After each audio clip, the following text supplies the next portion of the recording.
Hi hello అండి, welcome back to our channel Mohini talks. అందరైతే ఎలా ఉన్నారండి? నేనైతే చాలా బాగున్నాను. ఈరోజు రెసిపీ ఏంటంటే బొంబాయి సాంబార్ అండి. మనం నార్మల్గా పప్పు అంతా వేసుకొని సాంబార్ చేసుకుంటాము, కానీ ఇలా డిఫరెంట్గా ట్రై చేసుకొని చూడండి. ఇడ్లీ, దోశ, చపాతీలోకి ఈ సాంబార్ అయితే చాలా బాగుంటుందండి. పిల్లలు కూడా చాలా ఇష్టంగా తింటారు. ఇక లేట్ చేయకుండా వీడియోలోకి వెళ్ళిపోదామా? బొంబాయి సాంబార్ ప్రిపేర్ చేసుకోవడానికి కావాల్సిన పదార్థాలండి. టమోటాలు మూడు టమోటాలు తీసుకోండి, మీడియం సైజు. మనకి మీడియం సైజ్ అయితే 3 సరిపోతాయి, లేకపోతే పుల్లగా వచ్చేస్తుంది. ఒక ఉల్లిపాయ తీసుకోండి. నేనైతే ఉల్లిపాయ ఎక్కువ వేయను, ఒక ఉల్లిపాయ, కొంచెం కరివేపాకు, 3 పచ్చిమిర్చి తీసుకోండి. మనం మళ్ళీ చిల్లీ పౌడర్ వేసుకుంటాం కదా, ఒకవేళ మీకు ఇదే కారం సరిపోతే మనకి 3 పచ్చిమిరకాయలే సరిపోతాయి. కొంచెం ఒక ముక్క అల్లం తీసుకోండి, అలా కచ్చా పచ్చగా దంచుకోండి. లవంగాలు, చెక్క, 2 లవంగాలు, చెక్క, కొత్తిమీర అండి గార్నిష్ కోసము. కొత్తిమీర ఫైనల్గా కొత్తిమీర వేస్తేనే టేస్ట్ బాగుంటుంది. ఇదే అండి కావాల్సిన పదార్థాలు. నెక్స్ట్ శనగపిండి 2 టేబుల్ స్పూన్లు అండి. ఈ సాంబార్కి మెయిన్ ఇంగ్రీడియంట్ శనగపిండి అండి, 2 టేబుల్ స్పూన్ తీసుకోండి. ఇదే అండి బొంబాయి సాంబార్కి కావాల్సిన పదార్థాలు. ఎక్కువ ఐటమ్స్ ఏం లేవు. ఈ ఐటమ్స్తో ఎంతో టేస్టీగా అయితే మనం సాంబారు ప్రిపేర్ చేసుకోవచ్చు. ముందుగా అయితే స్టవ్ వెలిగించుకొని బాండి పెట్టుకోండి.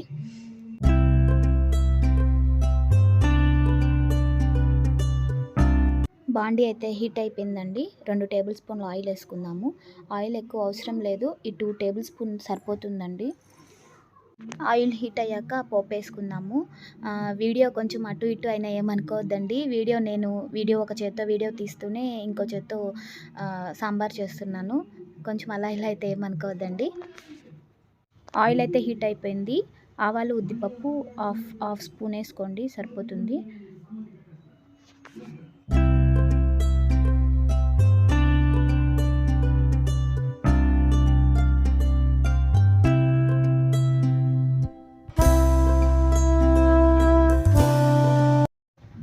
నెక్స్ట్ అల్లం ముక్కలు, పట్టా లవంగాలు వేసుకోండి. సిమ్లో పెట్టుకోండి. అవి హీట్ అయ్యాక అలాగే పచ్చిమిర్చి వేసేసుకుందాం. సిమ్లో పెట్టుకొని వాడనివ్వండి. నెక్స్ట్ అలాగే ఉల్లిపాయలు, కరివేపాకు వేసేసుకుందాం. అంటే కరివేపాకు స్టార్టింగ్లో వేస్తే ఎగురుతుందండి, ఇలా ఉల్లిపాయతో పాటు వేసుకోండి, మనకంత ఆయిల్ అనేది పైకి ఎగరదు. సిమ్లో పెట్టుకొని వాడ్చుకోండి.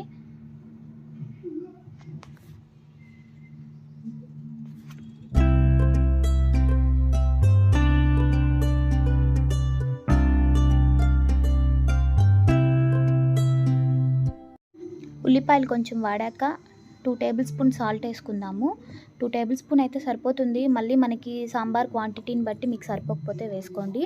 ఎందుకంటే సాల్ట్ కనుక వేస్తే ఉల్లిపాయలు అనేది త్వరగా వేగుతాయండి.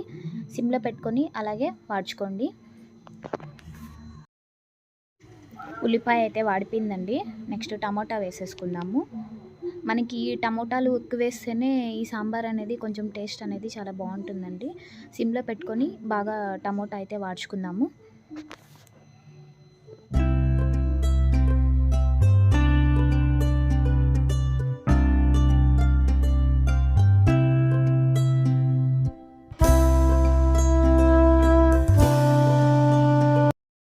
టమోటా అయితే వాడిపోయిందండి. హాఫ్ టేబుల్ స్పూన్ పసుపు అయితే వేసుకుందాము. పసుపు వేసుకొని బాగా వాడ్చుకోండి. సిమ్లో పెట్టుకొని టమోటా అనేది బాగా వాడిపోవాలండి. అది వాడి ఆయిల్ పైకి వచ్చేంత వరకు వాడ్చుకుంటేనే టేస్ట్ అనేది చాలా బాగుంటుంది. ఇందులో మనము ఏం వేసుకోలేదండి, అల్లము, పట్టా లవంగాలు వేసుకున్నాము. ఆ ఫ్లేవరే దీనికి చాలా టేస్ట్ వస్తుందండి ఈ సాంబార్కి.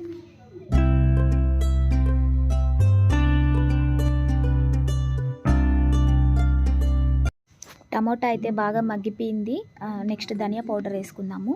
1.5 టేబుల్ స్పూన్ అయితే సరిపోతుందండి.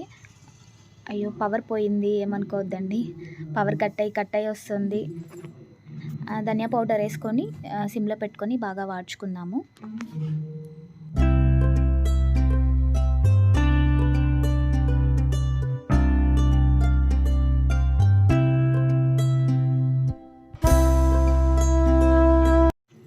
టమోటా అయితే బాగా మగ్గిపోయిందండి. ఇలా మనము స్మాష్ చేసుకుంటూ గనక వేయించుకుంటే టమోటా అనేది బాగా పేస్ట్ లాగా అయిపోతుందండి, బాగా వాడుతుంది. ఇలా అయితే సిమ్లో పెట్టుకొని బాగా వాడ్చుకుందాము ఆయిల్ పైకి వచ్చేంత వరకు. టమోటా అయితే బాగా మగ్గిపోయింది. మనము half table spoon chilli powder అయితే వేసుకుందామండి. అంటే ఆ 3 పచ్చిమిర్చి కారం సరిపోదు కాబట్టి నేను half table spoon chilli powder అయితే వేసుకుంటున్నాను. మీరు గనక తక్కువ తినేవాళ్ళు ఉంటే మీరు వేసుకోవాల్సిన అవసరం లేదు.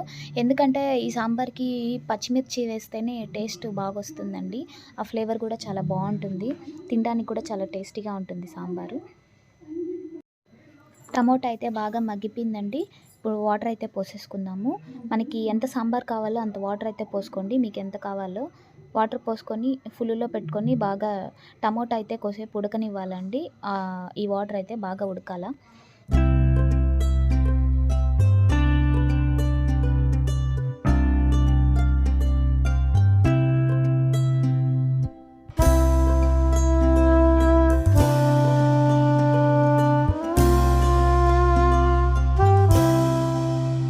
వాటర్ అయితే మరుగుతున్నాయండి. ఈలోపు మనము శనగపిండి మిశ్రమాన్ని అయితే ప్రిపేర్ చేసుకుందాము. బేసన్ ఫ్లోర్ అండి. ఇలా 2 టేబుల్ స్పూన్ శనగపిండి తీసుకొని కొంచెం వాటర్ వేసుకొని లంప్స్ లేకుండా చిక్కగా కలుపుకోండి. మనకి ఉండలేమి ఉండకూడదండి. చిక్కగా కలుపుకోండి. వాటరీగా కూడా ఉండకూడదు. కొంచెం మీడియంగా కలుపుకోండి. శనగపిండిని మనం ఈ క్వాంటిటీలో కలుపుకుంటే సరిపోతుందండి. ఇలా ఉంటే సరిపోతుంది మనకి. వాటర్ అయితే బాగా మరిగిపోయిందండి. ఇప్పుడు మనం శనగపిండి మిశ్రమాన్ని కలుపుకున్నాం కదా, అదైతే పోసేద్దాము. కొద్దిగా పోస్తూ కలుపుతూ ఉండండి. నాకైతే ఒక చేత్తో మొబైల్ ఉంది కాబట్టి నేను ఒకేసారి పోసి కలిపేశాను. మీరు ఒక చేత్తో కొద్దిగా పోస్తూ కలుపుతూ ఉండండి. లేకపోతే ఉండలు అనేవి వచ్చేస్తాయండి. పైనంతా లేయర్ లాగా వచ్చేస్తుంది, బాగుండదు. అందుకని కొద్దిగా పోసుకుంటూ కలుపుకుంటూ ఉండండి సిమ్లో పెట్టుకొని.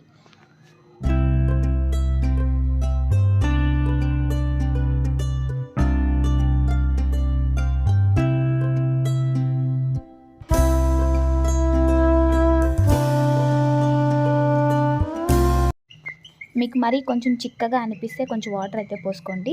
ఇలా మీకు ఎంత సాంబార్ కావాలో అంత వాటర్ పోసుకొని ఫుల్లులో పెట్టుకొని మరగనివ్వండి.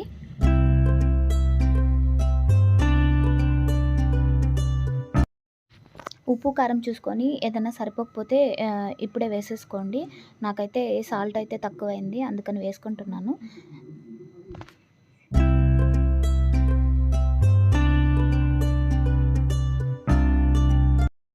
సాంబార్ అయితే దగ్గరకు వచ్చేసిందండి. కొత్తిమీర చల్లేసుకుందాము. కొత్తిమీర చల్లేసుకొని ఒక్క 2 సెకండ్స్ మరిగిన తర్వాత స్టవ్ అయితే ఆఫ్ చేసేసుకుందాము. సాంబార్ అయితే మనకి రెడీ అయిపోయింది.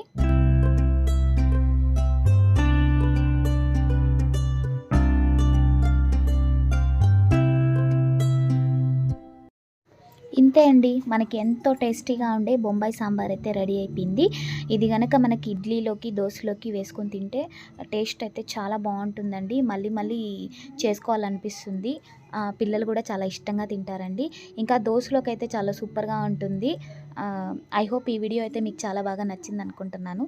ఈ వీడియో కనుక నచ్చితే లైక్ చేయండి, షేర్ చేయండి, కామెంట్ చేయండి, సబ్స్క్రైబ్ చేయడం మాత్రం మర్చిపోకండి. నెక్స్ట్ టైం మంచి వీడియోతో మంచి రెసిపీతో మీ ముందుకైతే వచ్చేస్తానండి. Bye bye.